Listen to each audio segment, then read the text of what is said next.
Hey, church family. I haven't really done this before, but I just want to take a minute and share a personal message to you guys. I just got back from a 3-day walk with Jesus called the Walk to Emmaus. And some of you know what that is, some of you don't. I would love to tell you more about it. And I feel like there's some things that God has done in my life, and I'm supposed to share those things with you. And I'm a little bit emotional, and this is going to be sort of a raw, uncut video, no editing, and you'll understand why in a minute. Okay, the first thing I want to say is I love you guys. I love you so much. And I thank God for your love for me and for one another, when it's easy and when it's hard. And I love LifeSpring, and I believe God has some really special plans for us as a church as we join Him in restoring this broken world by making disciples who make disciples. And that starts by being disciples first. I hope and pray that I get the opportunity to worship and serve and love Jesus with you guys for a long, long, long, long time. This year has been a really good year for us as a church, but we've been running hard. We've been pushing hard. We've been pedal to the metal, full throttle. Myself and John and many of our leaders who are volunteers with full-time jobs and then giving so much time to the ministry. And some of you who are hearing this know exactly what I'm talking about. And in my life, I think what's happened is that when you mash the pedal so hard for so long, it can bend some things in the throttle assembly, and I've had a difficult time figuring out how to take my foot off the gas. And when I do, it's like it's still stuck. I can't seem to slow down.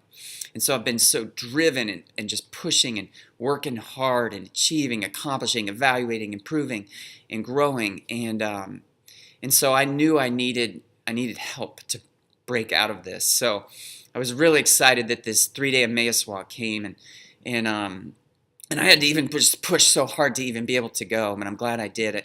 In many ways, I felt like I was checking myself into rehab. I needed a detox from some workaholic tendencies that had really flared up in my life. And another analogy for me was like I was putting my car in the shop and inviting Jesus as a mechanic, which is kind of a cool image, Jesus as a mechanic to fix some things. And one of the big things I feel like He's done is He's helped me refocus and realign on what my priorities should be. And so that is first and foremost to be a child of God and to cultivate my relationship with Him. And that is second to be the husband and father that He's called me to be.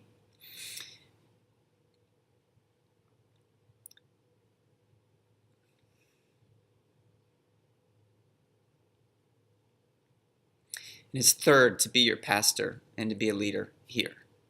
And when those priorities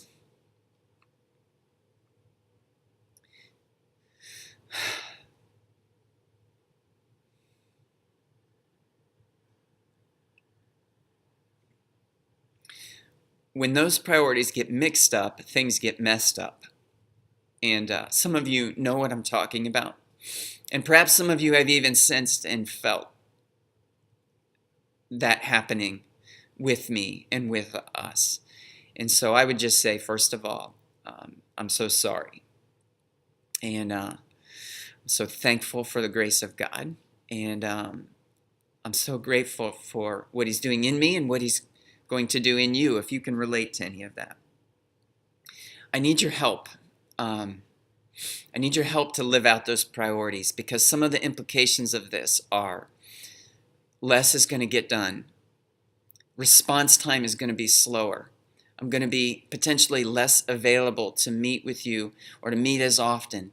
The volume of emails and text messages and phone calls and meetings has caused me to get up earlier, stay up later, and just keep working through the evening. And my family's gotten the short straw on that. And that is going to change. And I do believe that it's going to change for the better, and God's going to honor that. and that you will understand and be gracious and patient and understanding, again, as some of those implications play out. I love the story of Mary and Martha, and that's what I'm clinging to right now. Martha was so busy frantically rushing around, trying to take care of all the details. And meanwhile, Mary is sitting there at Jesus' feet. And she gets kind of frustrated. She's like, hey, Jesus, can you get Mary to come help me? And Jesus says, whoa, hold on. He says, hey, Martha, you're so worried and concerned about all these details, but Mary's figured out what's most important. And that's not going to be taken from her.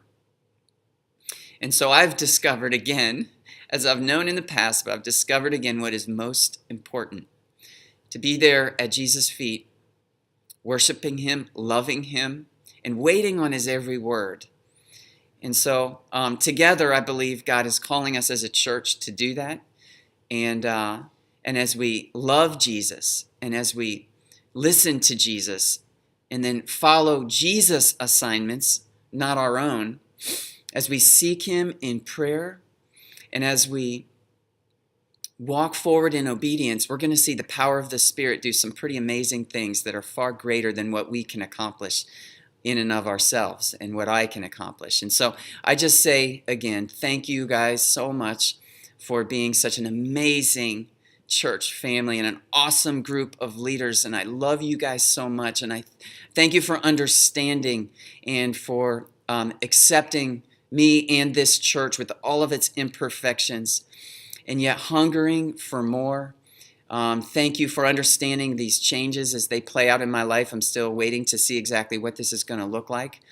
But it is going to be good. It's going to be good. And I'm so glad to be doing this with you. I love you guys.